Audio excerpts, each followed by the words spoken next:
Welcome to another webinar, another Insightful Accountant webinar. And before I dive in too far, actually, let me share a screen here. While I'm doing this, Cash Flow Mike always like to start with a question that has no relevance to the topic. So this is going to be a really tough one. I hope you studied well. I'm in Atlanta. It snowed here this morning. Did it snow where you are? Did not. No, Did I'm in, South Central Texas, right? So we don't get a lot of snow. It is cold though. I'll give you that. It is cold.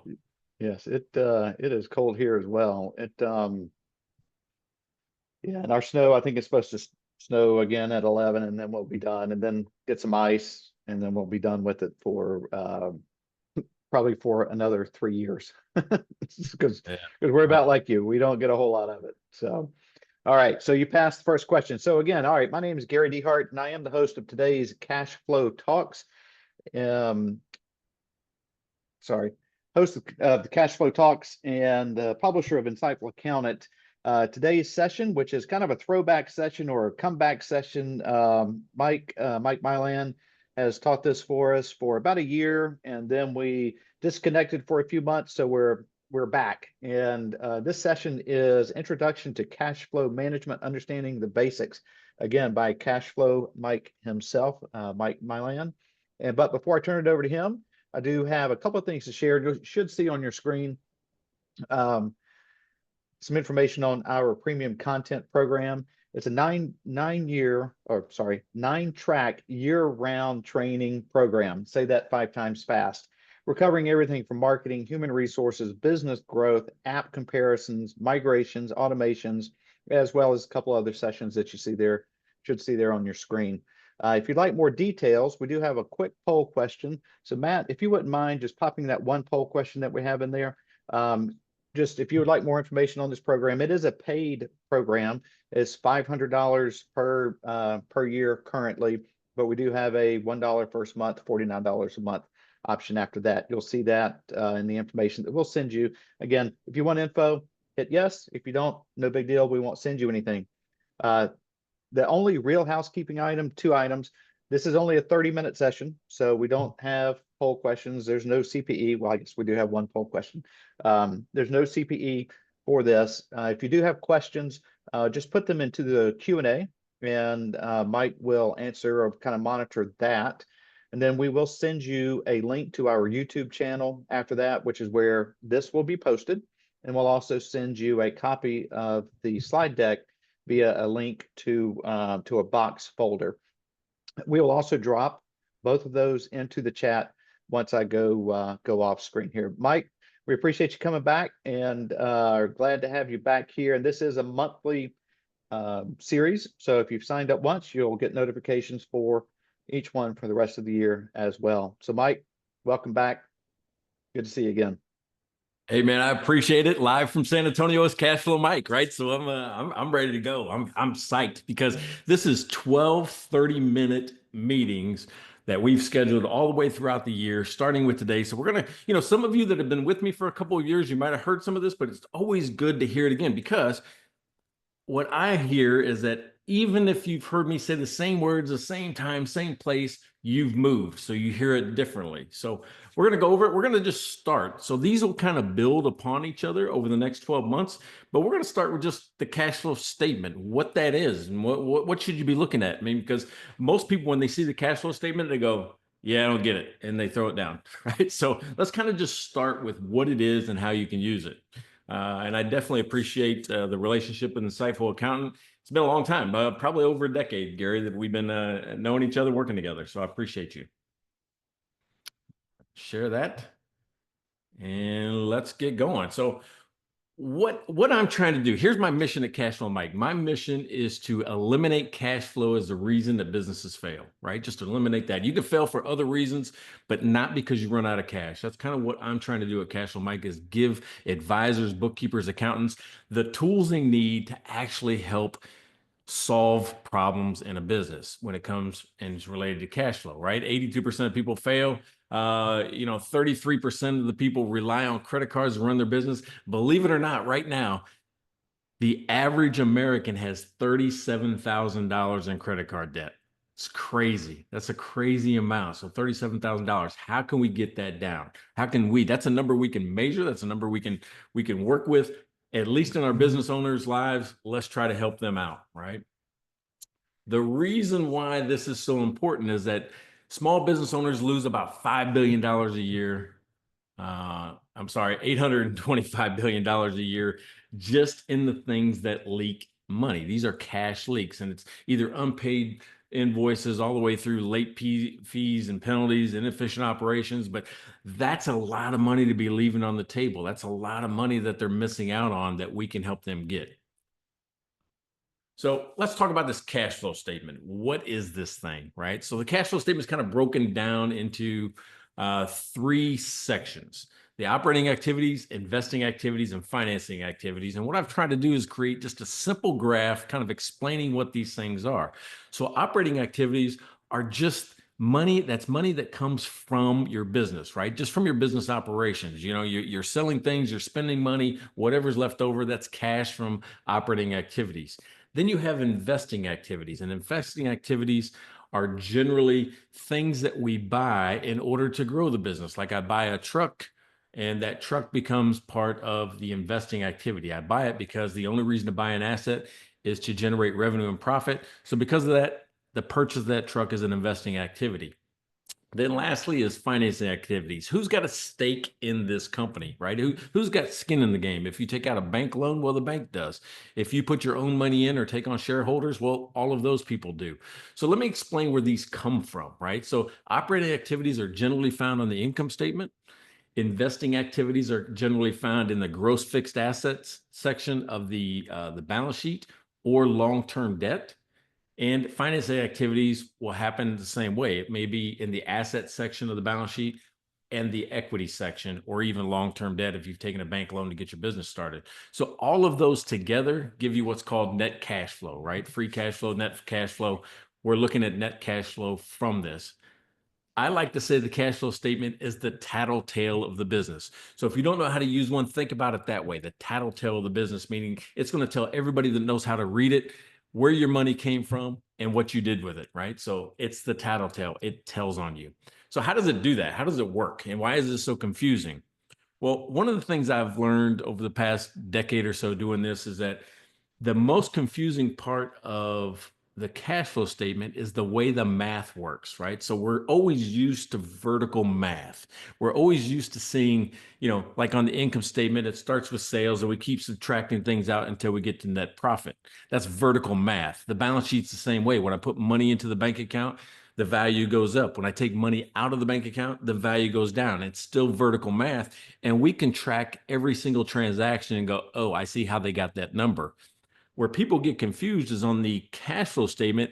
There's no vertical math to kind of follow. It's horizontal math. It is the change in periods, what it was in January to what it is in February, or what it was in 2023 to what it was at the end of 2024.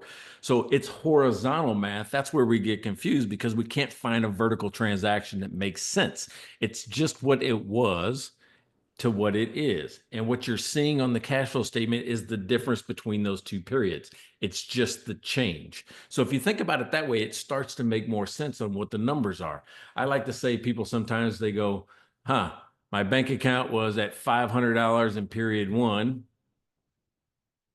and in period two, it was $300. So that means the change was negative 200. It went down 200. And people get really wrapped up trying to find all the transactions that make that up.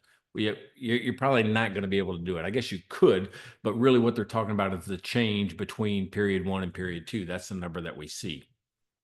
So we got questions, and I'm terrible watching questions, so I'm going to go look at those real quick before I leave some people behind. So clear all the drawings. And on the questions, we got no worries, nothing. Awesome. Thank you so much. Good. Okay. I think we're good. Caught up. There we go.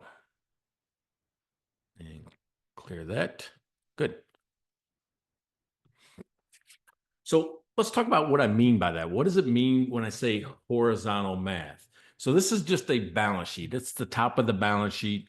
And this is where I want you to take your accountant brain and turn it to a banker brain, right? The accountant brain thinks of cash flow as inflows and outflows. The banker brain thinks of cash flow as sources and uses. Did money come from there, or was money used to do something?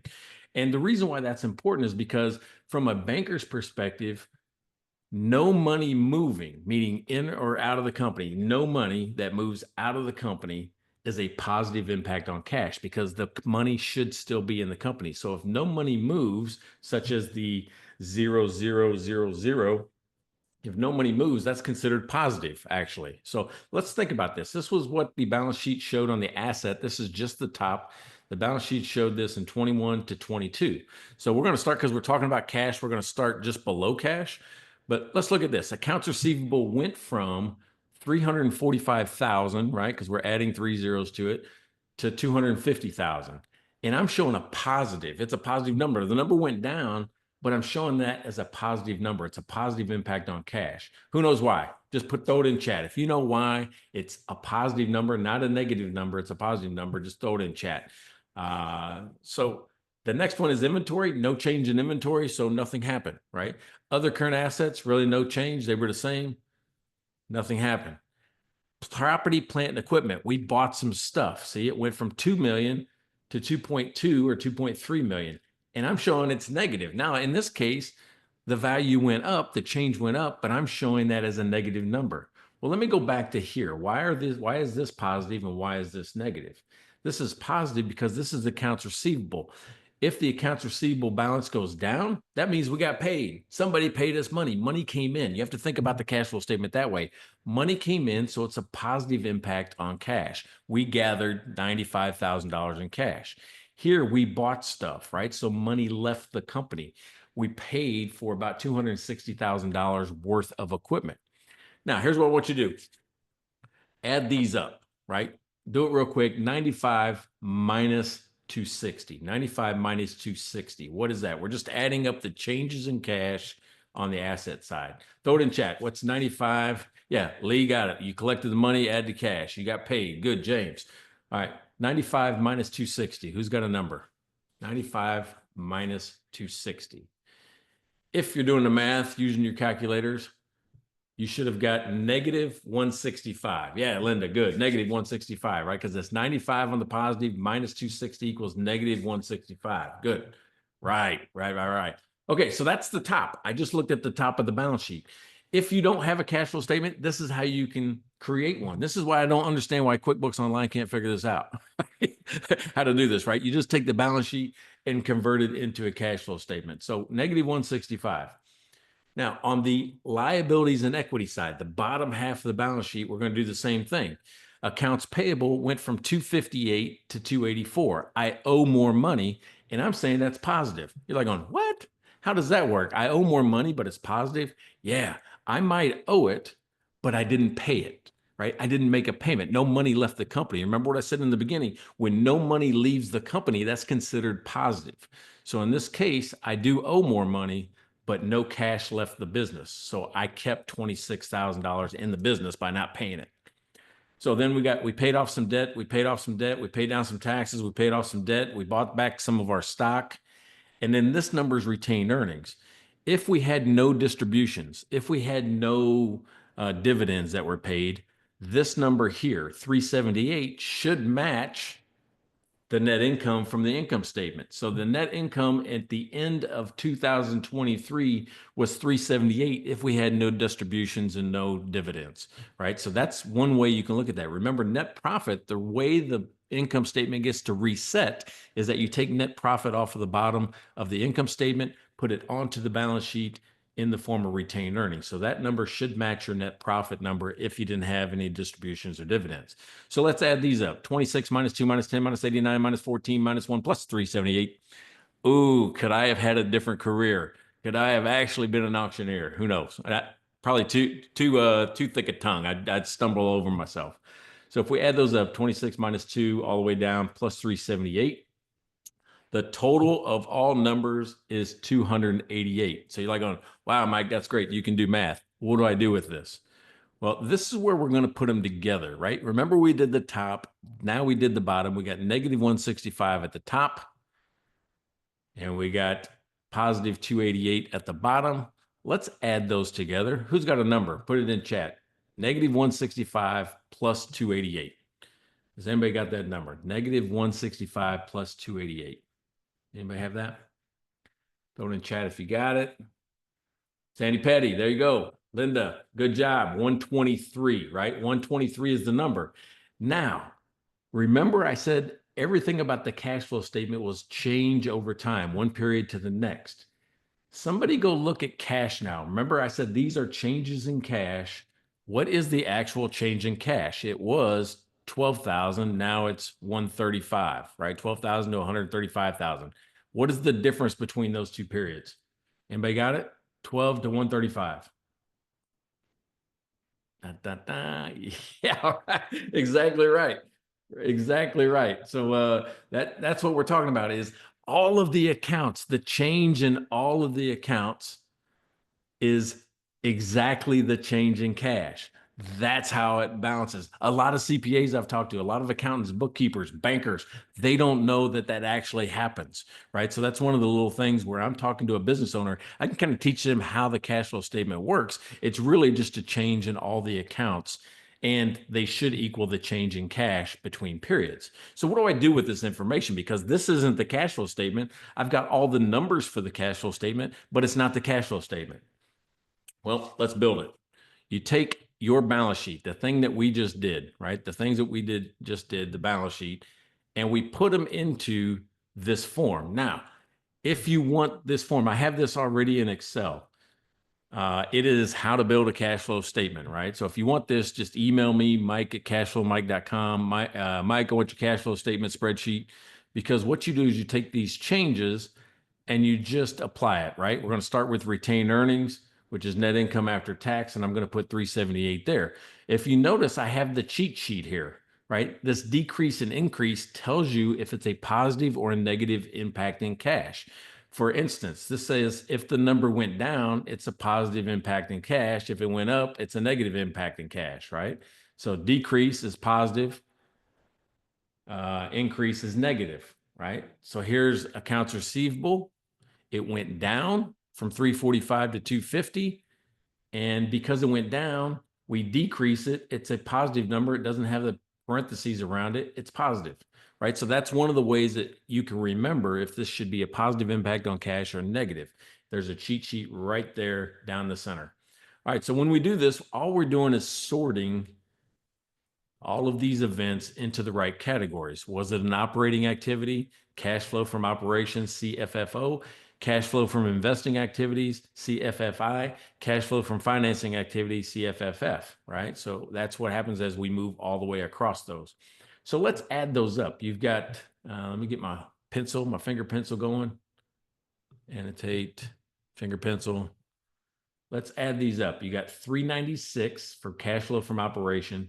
You got negative 260 cash flow from investing, and you got negative 13 cash flow from financing. So add those together. What do you get? Who's got it? Who's got the answer?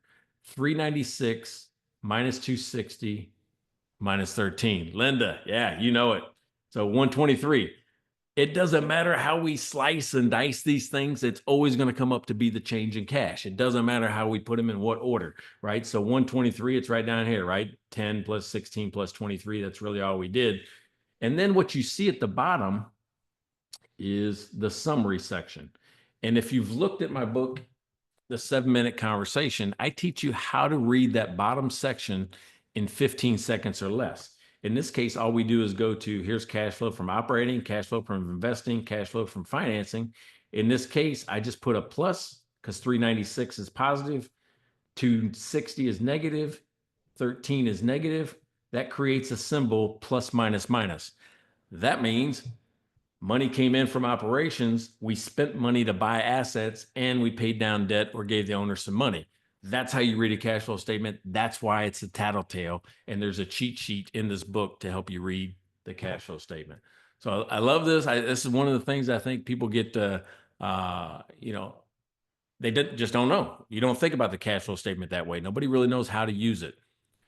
So if you want to learn more about what I'm doing, if you want to understand more about it, and I'll tell you what, I can go back and show you. Let's go through, while I got a few minutes, let's go through how to read the cash flow statement in 15 seconds or less. I'm going to pull up the cheat sheet. And another place that you can find the cheat sheet is on my website. And I'm going to show you a little secret on the website. Watch this here. You're going to think this is pretty cool. If we go to cashflowmike.com and I scroll down to the bottom, right? I go to the footer section of the website. I guess if it ever opens up, I must have too much stuff going on. Why is that not opening? Well, that's not fun. My website down.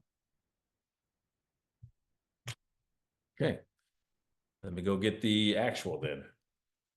At the bottom is a place called the blog. And if you hover over blog, when I figure out what happened with the website, when you hover over blog, there's a subtitle called book images. And every image from all three of my books are in that area, including the cheat sheet. So, but what I'm going to do right now is open it up here and show you how to read the cash flow statement. And there it is, right there.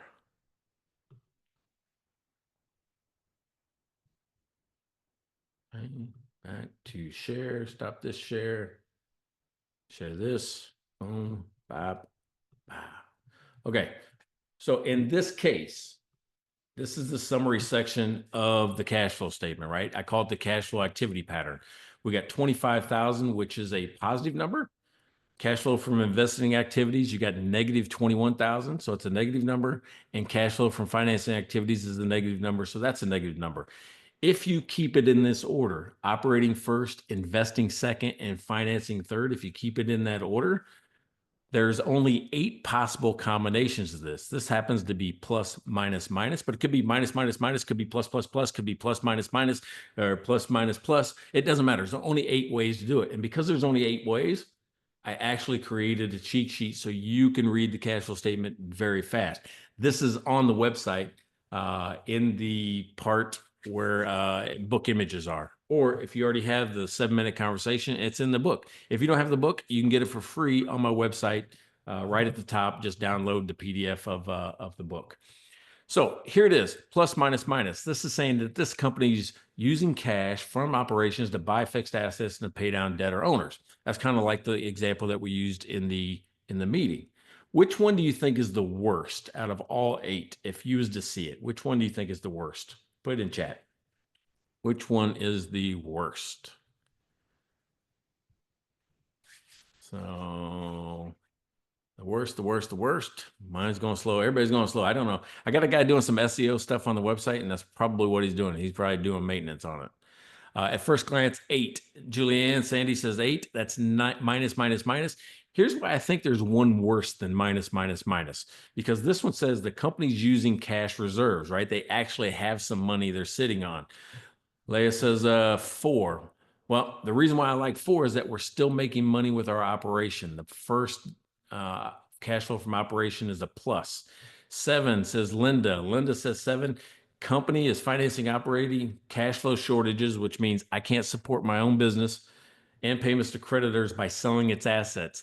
Yeah, that's bad. This is really bad, except for number 5 is the worst.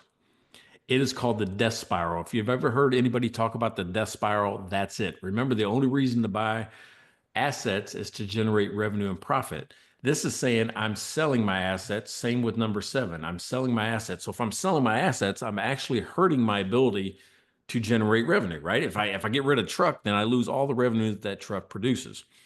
So in this case, what makes it worse is this second positive. The second positive, which means I'm also going back to my shareholders or I'm going back to the bank and asking for more money. I don't do that in number 7. I'm actually paying down debt or I'm giving money out. Minus means money's going out. Money left the building. So I'm actually paying the stockholders or I'm paying down debt. Here, I'm accumulating more debt, or I'm going back to the owners like Oliver Twist and going, please, sir, I want some more. So they're like going, what happened to all the money I just gave you to run this business? And now you're asking me for more. You're losing money, you're selling off your assets, and you're begging for more money. That's the death spiral. You're just creating a bigger and bigger and bigger problem every move that you make. So this is the introduction to what we're going to be doing over the next 12 months. We're actually going to be looking at the cash flow statement and the things that actually make the cash flow or make your cash flow better or worse. Most people get, put in the position where they think forecasting is cash flow. Forecasting is just a piece of it, right? That's what I'm gonna kind of preach. Forecasting, and yeah, the guy that built cash flow tool, saying forecasting is just a piece of it. Forecasting is just like looking both ways before you cross the street. All it's going to do is tell you if the bus is coming. It doesn't do anything to make the bus stop, turn. It doesn't tell you what to do. Can I run across the street, walk across the street, tick-tock in the middle of the street? It doesn't tell you any of those things. It just tells you the bus is coming. You still have to make some decisions. This whole 12-month series is about how to make those decisions and make the right one at the right time. So if you want to know more about what I'm doing, here's a question. How do you get the client to stop getting AR funding to add cash to their business? Use the hidden cash, right? So this is a good one. In the course or in my app, I got an app called the Clear Path to Cash. There is a technique I call mining your business for hidden cash. I start there first, especially if they're using factoring or borrowing money at high interest rates and those type of things. Mining your business for hidden cash looks at your business from two different directions, right? Money coming in, cash generating activities, and how money moves through the company. How long does it take? That's cash conversion activities. When I look at these 6 calculations together, it builds a cash leak map. And that tells you where to go to find hidden cash inside a building or inside a company so you can put more cash in their pocket. It works. Anybody that's been through the Clear Path to Cash or Pathfinder course that I go through, or sometimes I teach it in webinars, mining your business for hidden cash is the technique that is going to save a lot of people money, time, headaches, and put more cash in their pocket. Any other questions, comments? That's a good one. That's a good one, Linda. So anybody else? Questions, comments, concerns, moans, groans, grunts, complaints, otherwise? All right, Matt, I'm going to turn it back to you for some closing comments. I love coming here. This is the best 30 minutes of my week so far. So I appreciate y'all. I'm very grateful for that you showed up. Thank you.